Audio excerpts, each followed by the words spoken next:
visas smagumas šiuo automobiliu yra tikrai nuvažiavus nuo asfalto. Čia yra jo tikra stichija. Fantastiškas aparatas visom kelio dangom.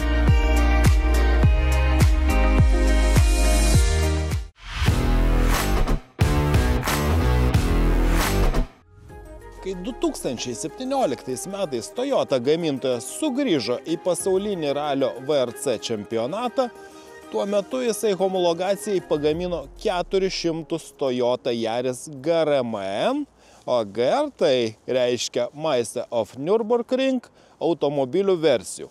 Visos jos buvo parduotos dar net nepasiekusios pardavimų salono.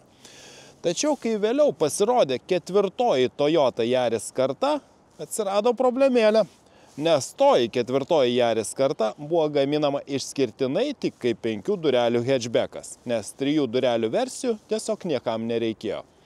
Ir Toyota, nebūtų vienas didžiausių pasaulio automobilių gamintojų, nusprendė, kad reikia pagaminti atskirą Toyota Yaris GR sportui skirtą versiją. Na, o homologuoti automobilį reikėjo pagaminti mažiausiai 2500 mašinų. Kaip Jūs manote, kiek iki šios dienos buvo pagaminta štai šių Toyota Yaris GR automobilių? Ogi daugiau kaip 40 000. Tiesiog žmonėms tikrai labai patiko šis mažas, karštas hatchbackas, turintis visus varančiuosius ratus. Tiesa, tai, kad aš pasakiau mažas, karštas hatchbackas, turintis visus varančiuosius ratus, iš esmės aš pasakiau nieko. Nes šis automobilis, palyginti su tradiciniu Yaris, yra visiškai kitoks. Su juo jį sieja tik tai štai veidrodėliai, antena ant stogo ir galiniai žibintai. Daugiau iš esmės apart vardą nieko bendro nėra. Ir čia yra atnaujinta automobilio versija pristatyta šiais metais, kuri išsiskiria dar ekstremalesnėmis savybėmis.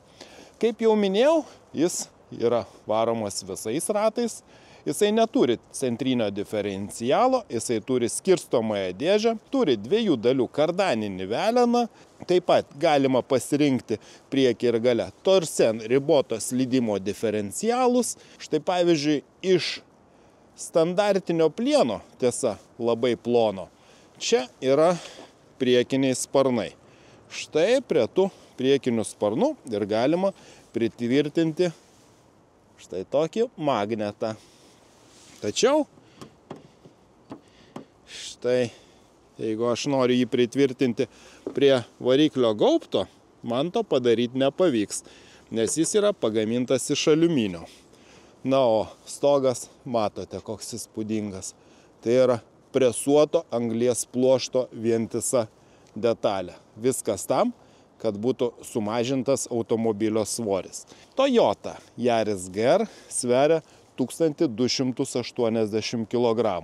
Ir jei anksčiau jo galia siekia 261 arklio galią, tai dabar jo galia yra net 280 arklio galių, o sukimo momentas nuo 360 padidėjo iki 390 Nm.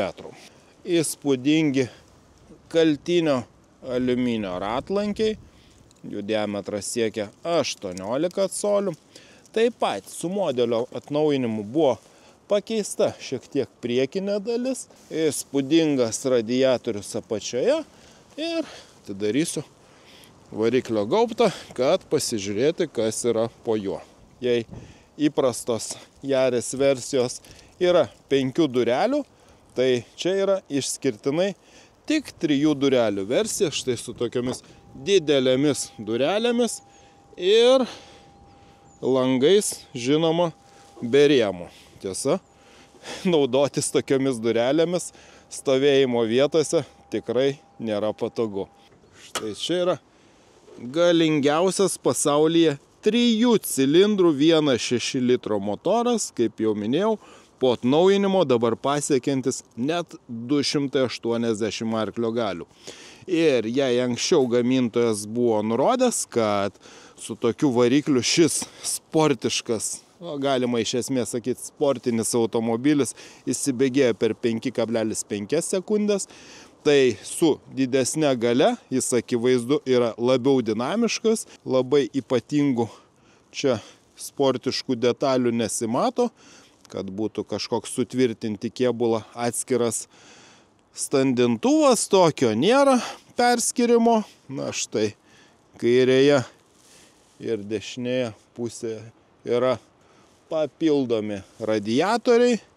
Na ir štai šis nedidelio tūrio, tačiau labai našus varikliukas. Ir lengvas variklio gaubtas.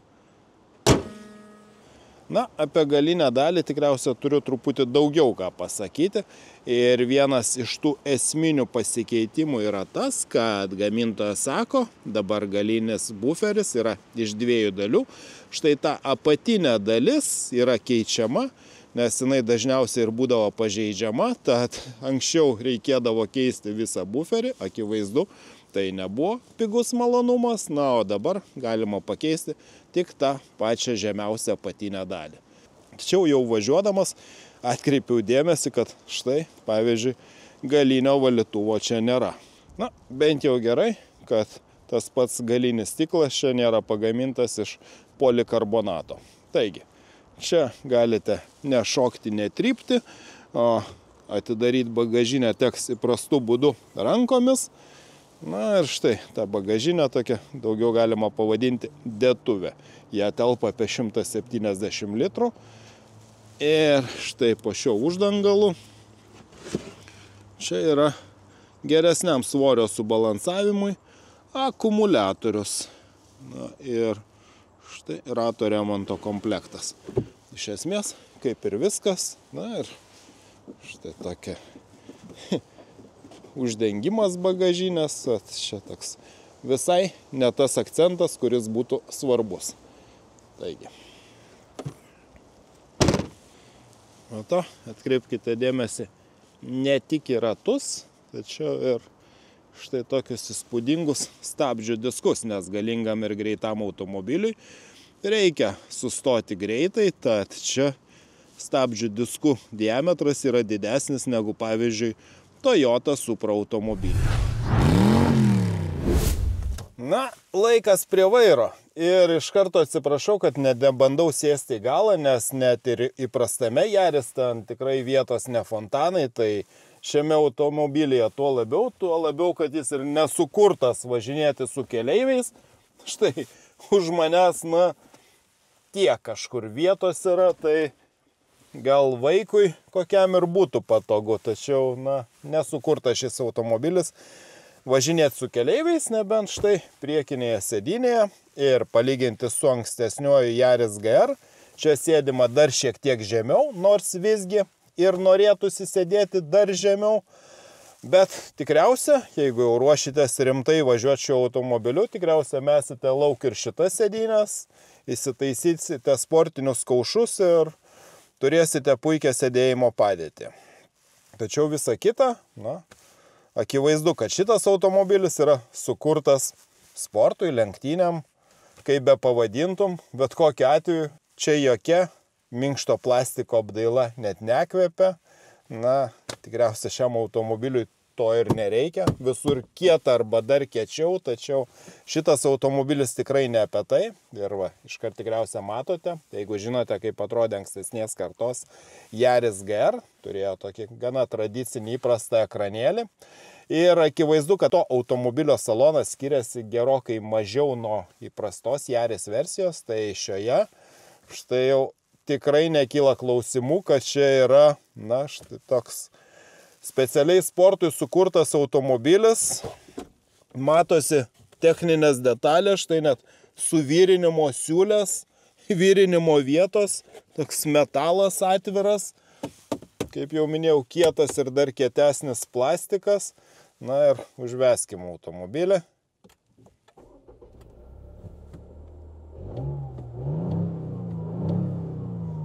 Čia variklis yra pašilęs, kai užvežiau šaltą, tai visas automobilis net purtėsi. Ir man buvo parodytas pranešimas, kad visos funkcijos pradės veikti tik kai variklis įšils. Akivaizdu, tai yra tikrai sportiškas automobilis. Na ir štai dabar matau degalų sąnaudas 20 litrų 100 km. Nieko keisto, kad pats gamintojas nurodo 10 litrų 100 km. Dėtuvių čia tikrai nėra daug, vėlgi tai ne tam skirta. Netgi neradau kur pasidėti telefoną, tai pasidėjau štai tarp dviejų puodelių laikiklių. Tačiau užtat kur kas svarbiau, kad čia yra štai toks patogus įsitverti rankinis stabdys, patys žinote kam. Štai tokia dėtuvėlė, na, solidžiai atsidaro iš lėto. Čia keleiviui arba šturmanui prisijungti savo prietaisus, viena USB jungtis, kita USB jungtis šiandien, nu, šildomos vairo, šildomos sėdynės, jau neblogai. Ir štai čia, tokia 12 voltų rozetė, na tikriausia keleiviui po jūsų sportiško važiavimo parūkyti, arba dar blogiau važiavimo metu šturmanui užsirūkyti. Na, daugiau čia nelabai yra ir ką pasakoti. Čia pasirenkamų duomenų prietaisų skydelis, galima nusistatyti, ką norite ten jame matyti. Štai skirtingos temperatūros, įjungta pavara.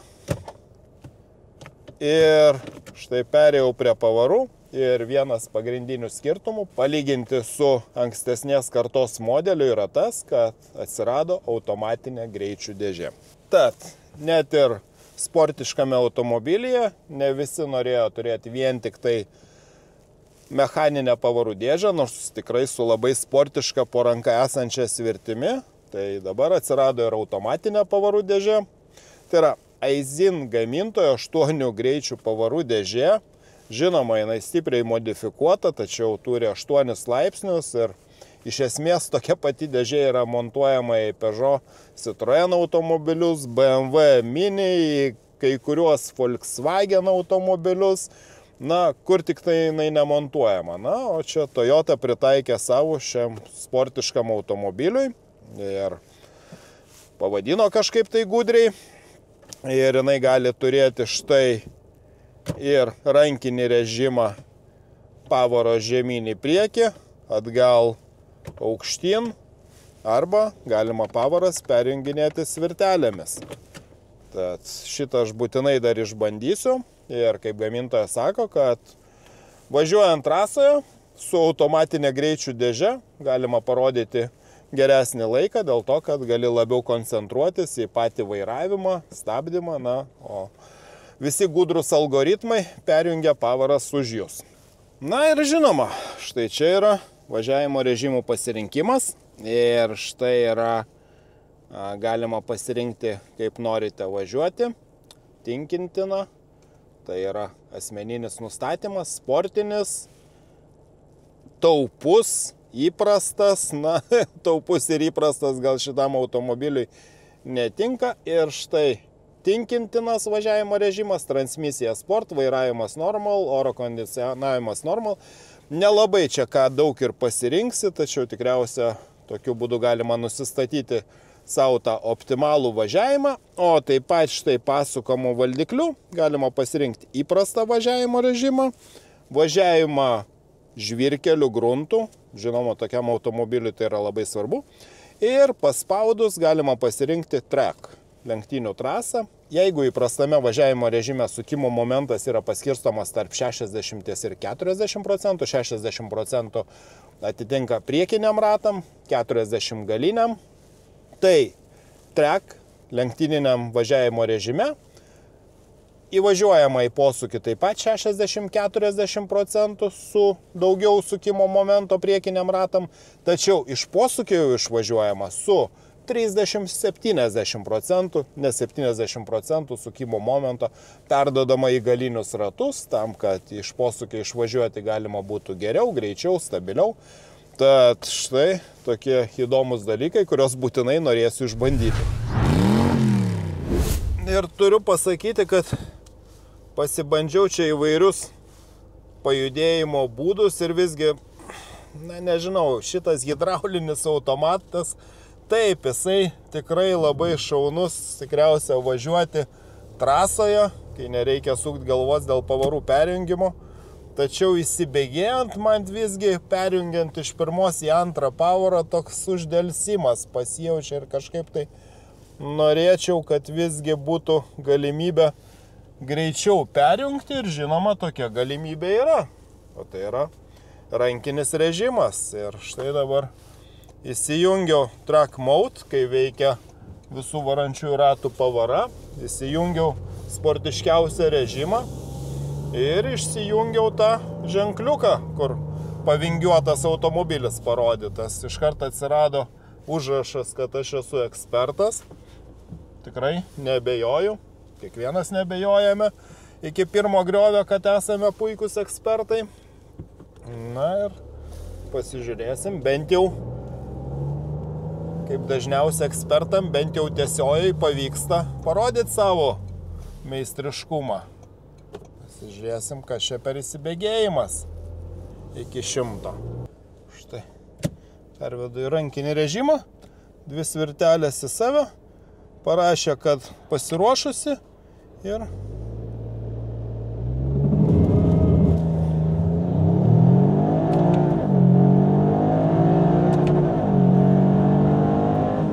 na ir dar vieną kartą. Štai, parašė, kad pasiruošusi, launch ready. Aš galiu nuspausti akceleratorių.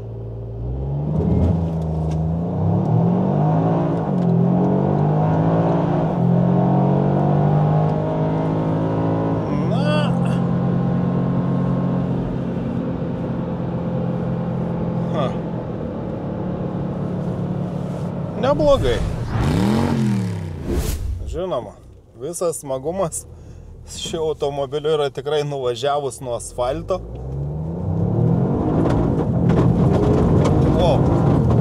Wow.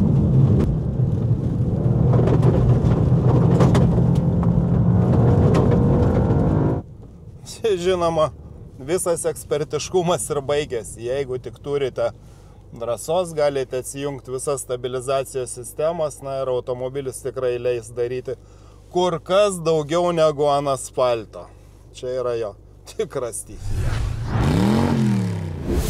Žinoma, nėra jokių abejonių, kad ne tik ant žvyrkelio, bet ir asfaltuotame kelyje, ypač vingiuotame, tai yra tikrai beprotiškai smagus automobilis.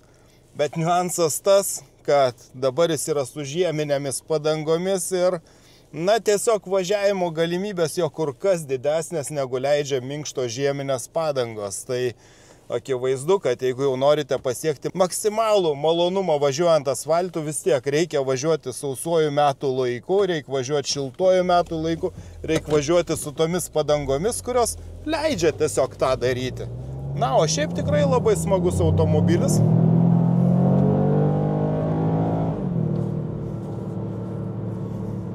Ypatingai, jeigu pasirenkate track režimą, kai daugiau sukimo momento perduodama į galą, tokiu atveju, na, jaučiasi, kai galas yra daugiau valdomas, daugiau pasukamas, iš tikrųjų labai maloniai valdomas automobilis. Na, o kas dėl pačios automatinės pavarų dėžės, tai akivaizdu, kad važiuojant tikrai labai greitai ir važiuojant ten, kur, na, ne patys labiausia patyrę vairuotojai daugiau sukoncentruoja dėmesio į valdymą, į akceleravimą, į stabdymą, tai automatinis pavarų perjungimas tik padeda. Tuo labiau, kad ir suderintas jis yra tikrai labai gudriai, labai sumaniai, parinkdamas tikrai reikiamą pavarą prieš posūkį, akceleruojantis ar stabdant.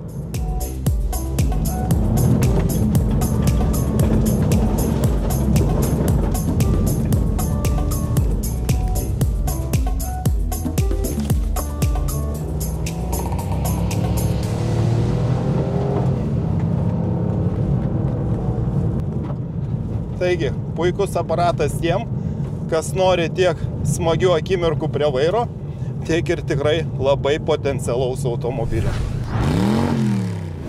Turiu pasakyti, kad tiek žvyrkeliais Lietuvoje dar nesu tikriausiai važiavęs. Na, bent jau taip greitai, nes arba mašina gali važiuoti ne per asfaltą, tačiau įvažiuos ne taip greitai ir įspūdingai, arba jinai sportiška ir dinamiška, tačiau važiuojant žvyrkeliu gali išsibarškinti visus dantis. Tačiau su šituo ar asfaltas, ar žvyrkelis. Na, fantastiškas aparatas visom kelio dangom, kaip minėjau. Norint maksimalaus potencialo ant asfalto, žinoma, reikia tada vasarinių padangų ir atitinkamo oro. Tačiau neabejoju, kai tik pasnigs, su šiuo automobiliu bus dar smagiau. O smagumas, žinoma, visą laiką kainuoja. Ir dabar yra svarbiausias dalykas atsakyti, ar ta kaina, kuri yra prašoma už šį automobilį, atitinka tai, kad tu gauni. Ir čia geriausias pavyzdys yra, kai mano vienas pažįstamas nuėjo apžiūrėti šio automobilio ir kadangi žmogus tikrai nemažai susipažinęs su automobiliais ir dirbęs toje srityje, jį tardamas, kokia šio automobilio yra kaina, jisai grįžo, iš tikrųjų pasibaisėjo. Sako, klausyk, iš išorės atrodo jį tikrai įspūdingai, efektingai, čia klausimų nėra. Bet kai atsisėdau į vidų, oho, nei minkšto plastiko, nei kažkokios alkantaros, nei dar kažkas, ko tikėsi iš sportiško automobilių. Bet aš ir sakau, čia to ir neturėjo būti, iš esmės mašina ne apie tai. Tad, jeigu jūs įsivaizduojate, kad šį brangų automobilį, apie kurio kainą aš dar nieko nepasakiau, įsigiję ir atsisėdę jo vidų rasite premium klasės apdailą, tai ne. Čia net gerokai prašiau nei yra įprastam Toyota Yaris, kur dar galima rasti minkšto plastiko. Šitas automobilis ne apie tai. Ir aš gerai pamenu, kad tikriausia pigiausios komplektacijos to ankstesniojo 20 metais debiutavusio Toyota Yaris GR pačioj pradžiai versijos kainavo, jeigu neklystu, iki 30 000 eurų. Toks skaičius 28 000 eurų. Na, tikrai geresnės komplektacijos buvo apie 35 000 eurų.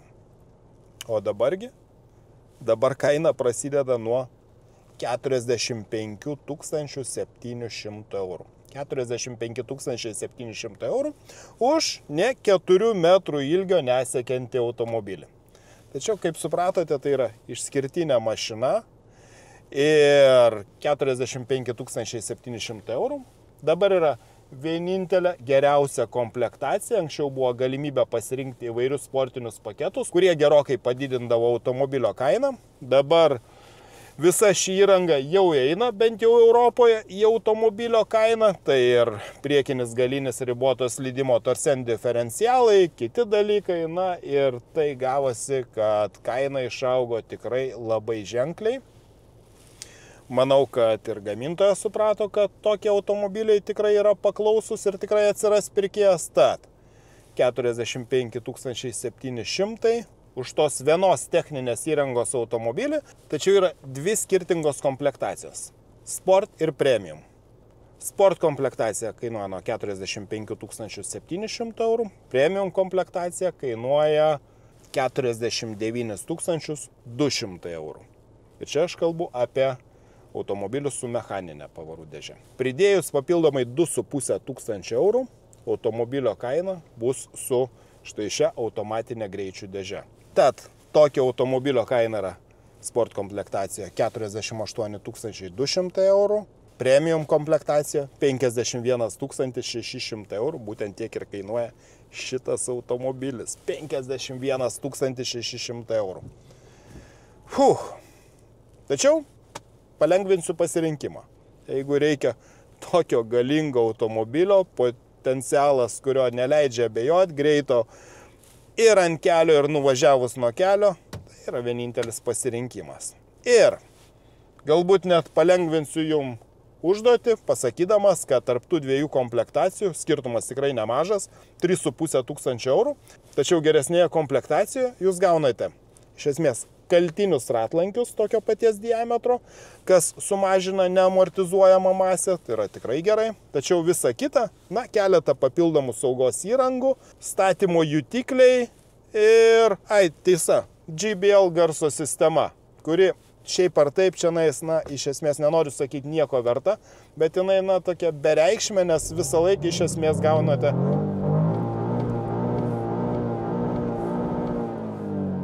girdite variklio garsą ir gal tai ir geresnė negu standartinė garso įranga, tačiau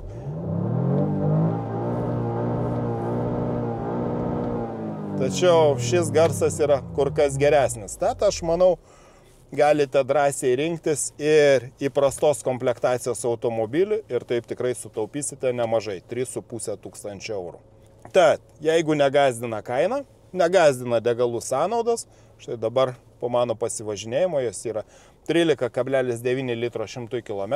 Žinoma, dabar važiuosiu iki namų, tikriausiai jos nukris, o gamintojas nurodo, kad šios degalų sąnaudos yra maždaug 10 litrų 100 km. Tad šis automobilis džiugins kiekvieną dieną važiuojant tiek su reikalais, tiek ir savo malonumui.